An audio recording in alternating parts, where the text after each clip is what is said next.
un destacado economista post-keynesiano que ayudó mucho a difundir la teoría post-keynesiana en el ámbito académico y también más allá, en algunas instituciones.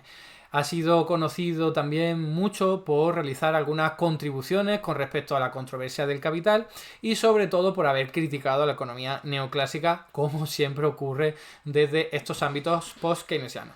Me estoy refiriendo a Jan Kregel, un economista que nació en Dallas, en Texas, en 1944 y que dentro del ámbito post-keynesiano es muy conocido, en buena medida porque es editor de una revista muy prestigiosa, la Journal of Post-Keynesian Economics, una revista en la que, por cierto, yo también he publicado algún que otro artículo.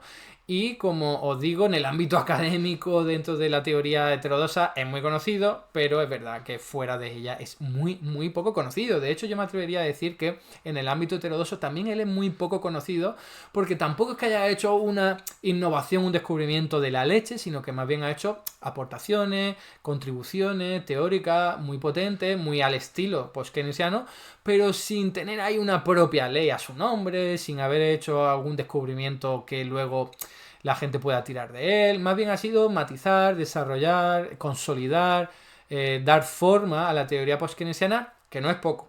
Que no es poco porque, como veremos ahora, en el momento en el que este hombre se estaba formando, no existía el concepto, el término de economía post-keynesiana, sino que eso es algo que ya sabemos que se le otorgó Paul Davidson hace mucho tiempo, que por cierto Paul Davidson fue el tutor de la tesis doctoral de Jan Kregel. Entonces estamos hablando de una época en la que todavía eso no se conocía. Eran aportaciones teóricas potentes para delimitar lo que era el buen keynesianismo, para que me entendáis, del keynesianismo bastardo que al final acabó incorporándose en los planes económicos en las facultades, ¿no? Eso que se conoce como neo-keynesianismo y que forma parte de la síntesis neoclásica. Recordad, los clásicos diciendo voy a coger, ya que Keynes ha arrasado aquí con todo, cojo sus partes más rancia, más fea, podríamos decirlo, y así no cambiamos mucho la historia clásica, ¿no? La historia que habían contado los clásicos desde hace bastante tiempo. En fin, vamos a hablar un poquito de su vida, muy poco porque no hay mucha información al respecto,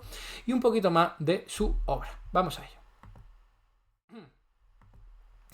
Aquí tenéis una imagen de él por si no le poníais cara. Jan Kregel, como digo, nació en Dallas, en Texas, y muy pronto se fue a estudiar a Cambridge del Reino Unido, donde conoció a personalidades tan destacadas y que todos conocemos ya como Joan Robinson, con quien estuvo formando parte de algunos proyectos de investigación, de muchas discusiones, se empapó muchísimo de su conocimiento, y también de Nicholas Caldor, ¿no? Del que incluso aprendió más, también porque era más coetáneo, más cercano a su época. Pero ya os digo que quien fue director y tutor de su tesis doctoral fue Paul Davidson, ya sabéis, uno de los mayores fanáticos de Keynes, el que le puso el nombre a la precisamente a esta visión post-keynesiana, ¿no? Con ese término de post-keynesianismo. Ya hice un vídeo al respecto de cada una de estas tres personalidades por si queréis ahondar en ella. Y de Jan Kregel, lo poco más que puedo decir de su obra es que ha estado también en algunas universidades actualmente. La última en la que estuvo fue en la Universidad de Tallinn. O sea, Jan Kregel nació en 1944, está más que jubilado, pero la última en la que estuvo fue en la Universidad de Tallinn, donde está también ejerciendo de profesor honorífico, y en Estonia, ¿no? También ha sido profesor en la Johns Hopkins, también ha estado en la Missouri, Kansas, y también ha sido y sigue estando en el Instituto Levy, donde es el origen de, podríamos decir, incluso de la teoría monetaria moderna, ¿no? Un instituto de Nueva York, cerca de Nueva York, que ha desarrollado mucho las teorías post-keynesianas del dinero endógeno y también la teoría monetaria moderna, ¿no? Yo ya decía que este hombre es editor de la Journal of Post-Keynesian Economy y ¿qué más podríamos decir? Que también estuvo en la Universidad de Bolonia un tiempo, y por último que aparte de ser todo esto que os he dicho de un importante contribuidor a la academia, ha sido también un importante experto en instituciones internacionales como por ejemplo la UNCTAD y también otros organismos de la ONU, ¿no? Otras instituciones, otros departamentos. Ha sido experto de alto nivel, ¿no? En algunas comisiones, algunos departamentos de la ONU. Al menos para que os suene un poco que sus aportaciones no han sido solo en el ámbito académico, sino también han sido en lo político, lo institucional, ¿no? Y ahora vamos a hablar un poquito de sus libros más importantes, siempre desde mi punto de vista, ¿no? Este primero es el que dio a luz después de la tesis doctoral. Fue escrito en 1971, fijaos que su propio nombre es que te lo indica todo, te indica de qué va el libro. La tesis doctoral, como os digo, no lo he dicho, pero fue leída en 1970 y en 1971, solo un año después, vio la luz este libro, que es recoger un poco lo que se había estado estudiando y trabajando en esa tesis. Y fijaos que es simplemente comparar los dos modelos, el modelo neoclásico con el modelo post-keynesiano, que todavía no tenía ese nombre, era el modelo keynesiano, ¿no? Pero por supuesto de una postura post-keynesiana, utilizando la incertidumbre, utilizando la distribución del ingreso, todo lo que ya sabemos que caracteriza a la visión post-keynesiana, ¿no? ¿Sobre qué lo hace? Ahí lo tenéis, sobre la tasa de beneficio, sobre la distribución y sobre el crecimiento. Entonces la verdad es que es un libro muy chulo para hacer esa comparación. Jan Kregel no denosta absolutamente la síntesis neoclásica. Hay algunos elementos que si les gusta, dicen, mira, esto se puede incorporar, esto tiene sentido, algunas nociones como externalidad son útiles, algunas nociones como los bienes públicos son útiles, pero al fin y al cabo la clave es que la visión post-keynesiana te ofrece mucha mayor riqueza analítica, porque te está hablando de incertidumbre, de instituciones sociales, de gente que al fin y al cabo se desenvuelve un poco por expectativa, y eso es muy importante de cara a la tasa de beneficio. Los empresarios tienen mayor beneficio, o mejor dicho, invierten más cuando más beneficios van a prever. Y eso es un cálculo que se puede equivocar y que responde, al fin y al cabo, a la incertidumbre, a las expectativas. No es como la síntesis neoclásica, que no, yo invierto en función de la cantidad de ahorro que he tenido antes, que es como, ¿qué me estás contando?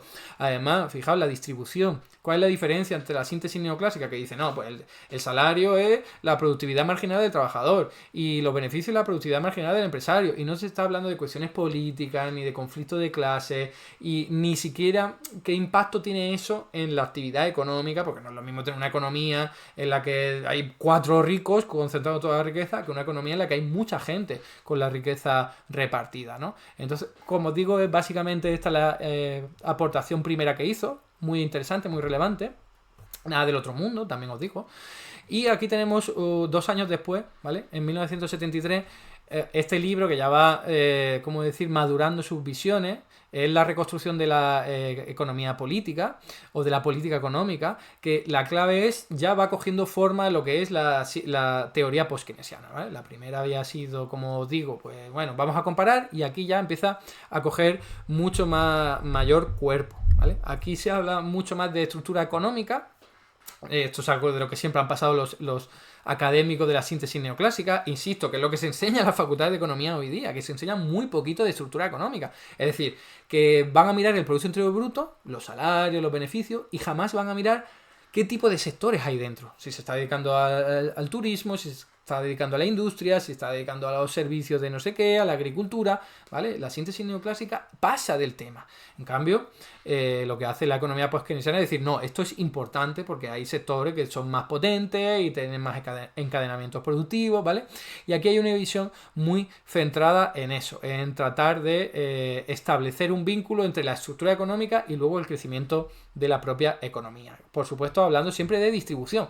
Hay una industria que te va a redistribuir mejor la renta y la riqueza, y eso va a ser mejor para la actividad económica. Puramente argumento post-keynesiano, ¿no? Ahora tenemos este libro de 1976, ¿vale? Unos cuantos años más tarde, bastante importante dentro del ámbito friki de la teoría económica post-keynesiana, porque es la teoría del capital. O sea, esto es drogadura, no se lo recomiendo a nadie, solo a los que sean más friki, porque es un poco analizar ¿cuál es la naturaleza del capital? Esto es un poco hincarle el diente a esa controversia de los dos Cambridge, de la que hemos hablado en algún momento, del Cambridge del Reino Unido con el Cambridge de Estados Unidos, que era, oye, ¿en verdad el capital, eso que incorporamos aquí en nuestro modelo macroeconómico, qué demonios es? Porque a veces lo utilizamos para decir que es dinero, a veces lo utilizamos para decir que es inversión, a veces lo utilizamos para decir que es simplemente capital fijo, y no está claro que eso se pueda medir, que sea homogéneo y que sea todo lo mismo, ¿no? Es muy difícil medir la productividad, no sabemos muy bien qué es el capital. Bueno, pues este libro, en este caso está en italiano, ¿no? Teoría del Capitale, pero está en otros idiomas, por supuesto, aborda eso, o sea que es algo para muy, muy frikis, ¿no? Y luego tenemos, ya como penúltimo libro que os voy a traer aquí, el de 1992, que es el shock de mercado. Os podéis imaginar un poco el contexto. Acaba de caer el sistema soviético y se está dando forma a la economía de los países que hay ahí en torno, que se están desmembrando de la Unión Soviética. Entonces, bueno, esto es una aportación en 1992 para decir cómo deberían ser todos estos países, que por supuesto, pues no sé hasta qué punto influyó, me imagino que va bastante poco, ¿no? Más bien poco, pero la idea es, oye, esto sería que no debe haber planificación económica como lo que había, se debe abrir al mercado, pero cuidado, ¿no? Aquí es donde están los peros de los post-keynesianos, que dice que tiene que haber instituciones seguras, tiene que haber una distribución de la renta importante, para ello tiene que haber una red de seguridad social, tiene que haber una actividad fiscal y monetaria importante desde parte de lo público. Es decir, las recomendaciones post-keynesianas que se le hace a cualquier economía, solo que en este caso era borrón y cuenta nueva, pues venga, voy a tratar de influirte con la visión post-keynesiana.